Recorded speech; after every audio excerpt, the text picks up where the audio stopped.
tire screech. There's a bit of body roll there. It still delivers thanks to the electric motors. It's fairly smooth and comfortable when you want it to. There's this satisfying knob. The driving position feels very spot on.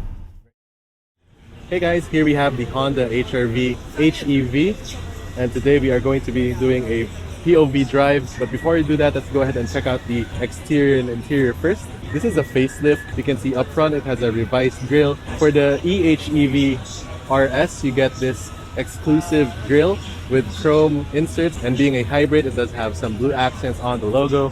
Being an RS, you have red accents together with this pulse, indicating that this is a sporty vehicle.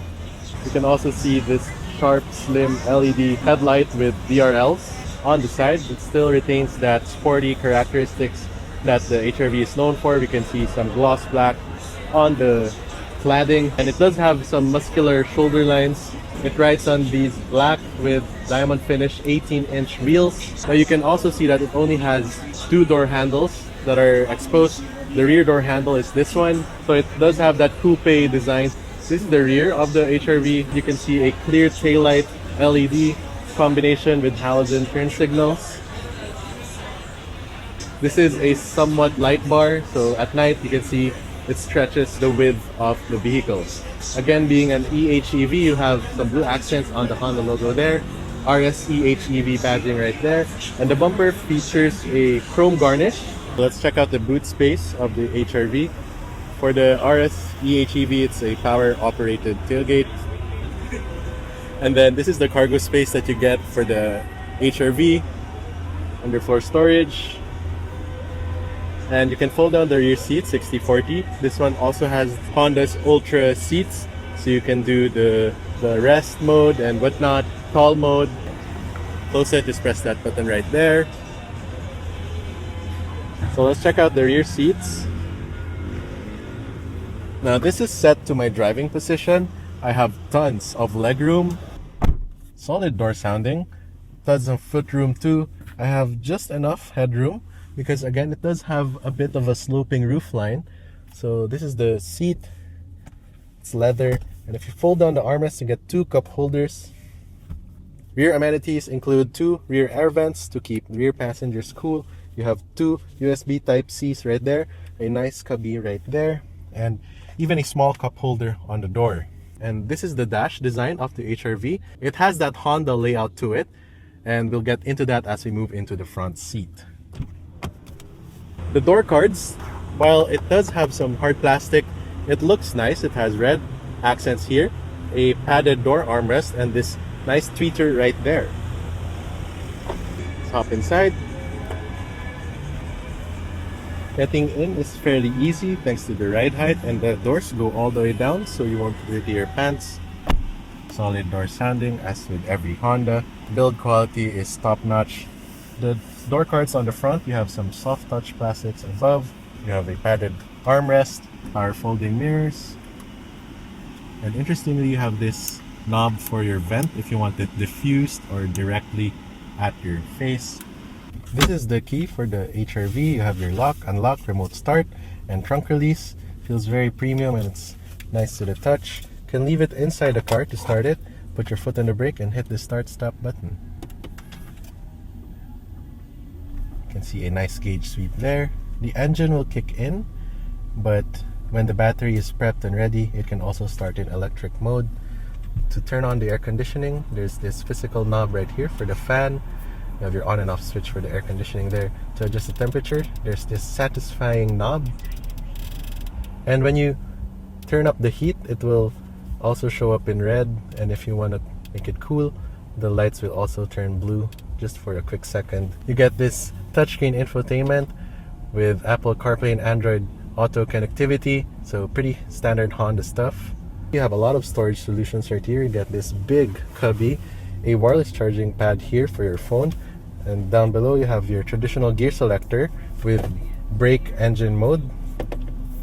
You have here your driving mode switch for normal, sport, or econ. You have hill descent control button right there, electric parking brake, and brake hold. You get two cup holders, and the center armrest has a decent size, so you can still fit smaller items there. It's also nicely padded with some red stitching. The driver gets a 3-spoke design steering wheel with volume and phone connectivity on the side. Off to the right, you have your advanced driving assistance system, so your adaptive cruise and whatnot. It does have paddle shifters, and the steering wheel gets red stitching on the inserts. The driver sees a mix of analog and digital gauge.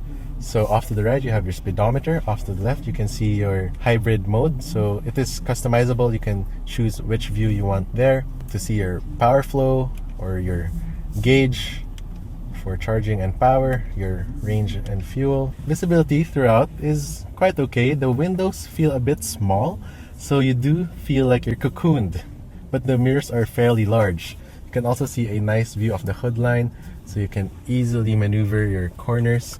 Again, it does have a backup camera, so if you put the car in reverse, it will automatically engage. You can set different views right here. One thing I noticed is that if you're in neutral and if you step on the gas, it won't let you rev, and also it will show in the gauge cluster that gear position is in neutral. That's a nice safety feature to have so that you won't accidentally press on the gas pedal. Off to the left, you have these buttons right here for the trunk release, parking sensors, forward collision warning to turn off, and your traction control off is also there.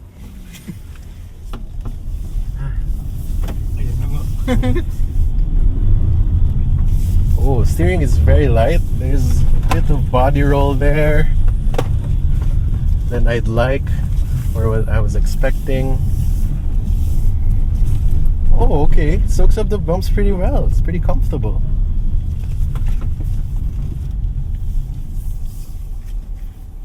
Okay, put it in reverse. Again, traditional gear selector. It's just easier to use. And the backup camera is fairly crisp and high definition.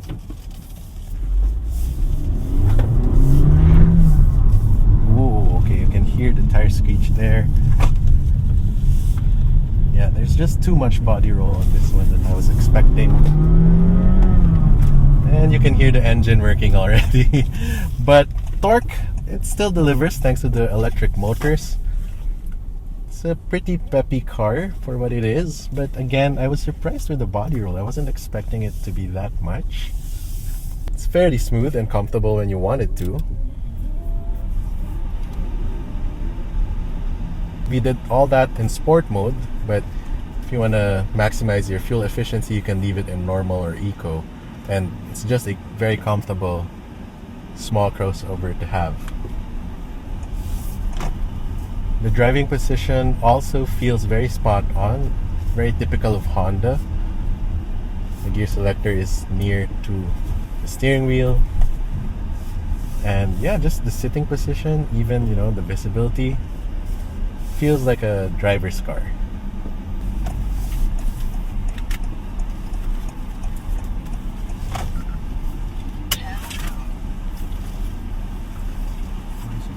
Okay, to put it in park, there you go. Then just press this button to turn off the car. Okay guys, that was a POV drive off the Honda HRV eHEV RS. If you enjoyed this video, please leave a like and don't forget to subscribe to the channel to be notified once I upload a new video. This has been TJ. I'll see you in the next video. Thanks for watching.